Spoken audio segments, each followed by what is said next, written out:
Every single day, thousands of Americans get in their car, drive hours to the Canadian border, cross it, walk into a pharmacy, and buy the exact same pill they could not afford back home. Same pill, same brand, same factory, same ingredients, but on one side of that border it costs $10, and on the other side it costs $240, and the American government knows about it, has always known about it, and has done absolutely nothing to stop it. There's a town in northern Minnesota called International Falls. It sits right on the border between the United States of America and Canada. If you stand in the middle of that town and look north, you can literally see Canada from the street. And every single morning, cars line up at that border crossing. Not to visit family, not for vacation, not for business. They line up because people are sick and they cannot afford to get better in their own country. This is not a story about poor people. This is not a story about people who fell through the cracks of the system. The people in those cars are teachers, construction workers, retired veterans, nurses, middle-class Americans who worked their entire lives, paid their taxes, followed the rules, and still cannot afford the medication their doctor told them they need to survive. One of those people is a woman named Linda. Linda is 62 years old, lives in North Dakota, and was diagnosed with type 2 diabetes 8 years ago. Her doctor prescribed her a medication called insulin. The same insulin that has existed since 1921, a medication so old that its original patent has long expired. In the United States of America, Linda pays $450 per month for her insulin. In Canada, that exact same insulin costs $35. Linda drives 6 hours round trip to Canada every 3 months to stock up. She brings a cooler. She crosses the border with her prescription. She loads up her car, and she drives home. Not because she wants to, because if she does not, she cannot afford to eat and take her medication at the same time. Linda is not alone. The American Diabetes Association estimates that over 1 in 4 Americans who need insulin ration it, meaning they take less than their doctor prescribed, because they simply cannot pay for the full dose. People have died from this, not in a developing country, not in a war zone, in the wealthiest nation on the face of the earth. People have died because they took half their insulin dose to stretch out a vial that cost $400. Now here's where this story gets infuriating. The companies that make these medications, the pharmaceutical corporations, they do not charge different prices because the drug costs more to make in America. The pill does not change. The molecule does not change. The factory is often the same factory. Sometimes it is literally the same production line shipping to both countries. The price is different for one reason and one reason only, because the law in the United States of America allows it. In Canada, the government negotiates directly with pharmaceutical companies. There is a board, the Patented Medicine Prices Review Board, and its entire job is to make sure drug companies cannot charge whatever they want.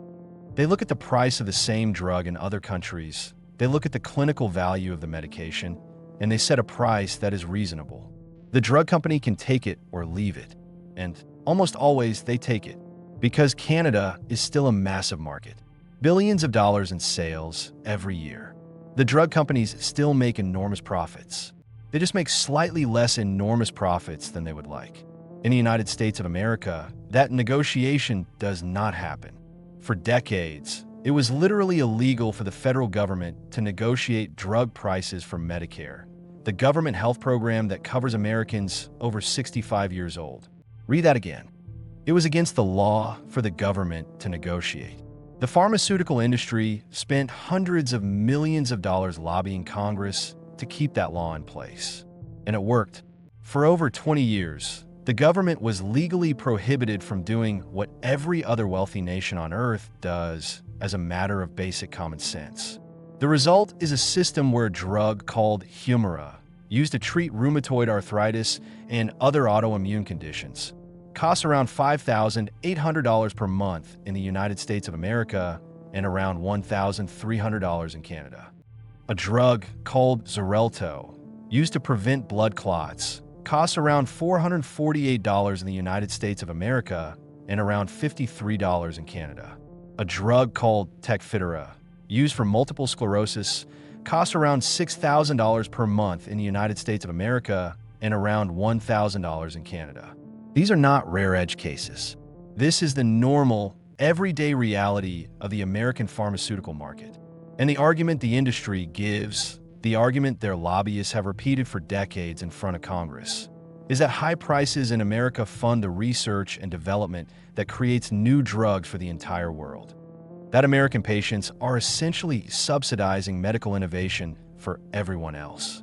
That if prices came down, the incentive to develop new drugs would disappear and the pipeline of new treatments would dry up. This argument sounds reasonable until you look at the actual numbers.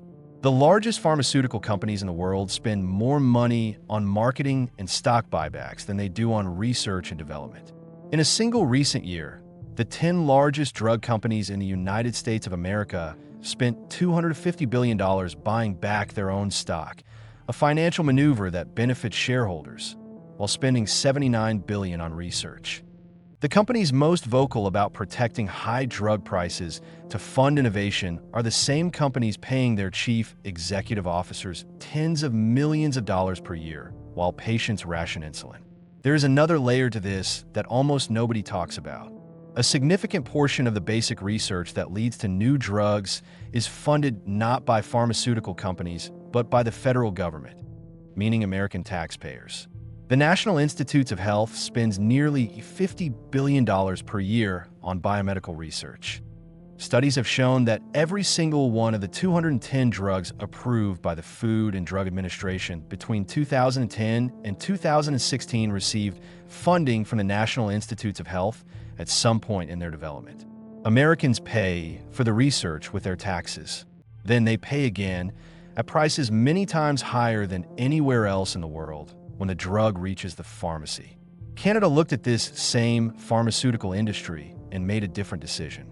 Not because Canada is a socialist country. It is not.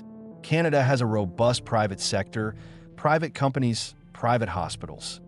But Canada decided that medication is not a luxury product. It is not a sports car or a designer handbag where the market should set the price based on what wealthy customers are willing to pay. Medication is something people need to stay alive. And in that category, the government has both the right and the responsibility to make sure the price is fair.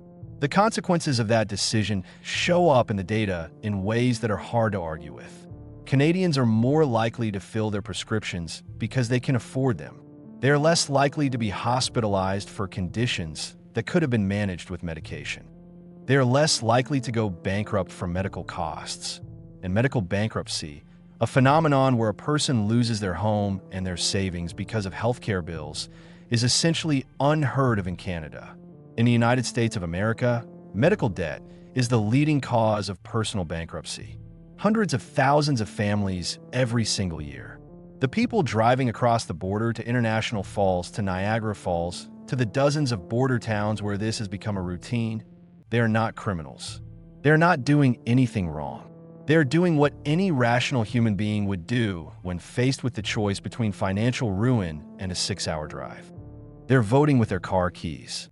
And their destination is a country that decided a long time ago that its citizens should not have to make that choice. The border between the United States of America and Canada is the longest undefended border in the world. Two countries, side by side, sharing a language, a culture, a history. But on one side of that line, a mother with diabetes can afford her insulin. On the other side, she drives 6 hours and brings a cooler. That is not a failure of medicine. That is not a failure of science. That is a choice. And choices can be changed. If this video made you think differently about what is actually happening inside the most powerful country on earth, share it with someone who still believes the American healthcare system is the best in the world. Drop a comment below and tell us, did you know about this before today? Subscribe to this channel because every single week we pull back the curtain on the stories that the headlines never tell you. The next video is going to surprise you even more than this one did.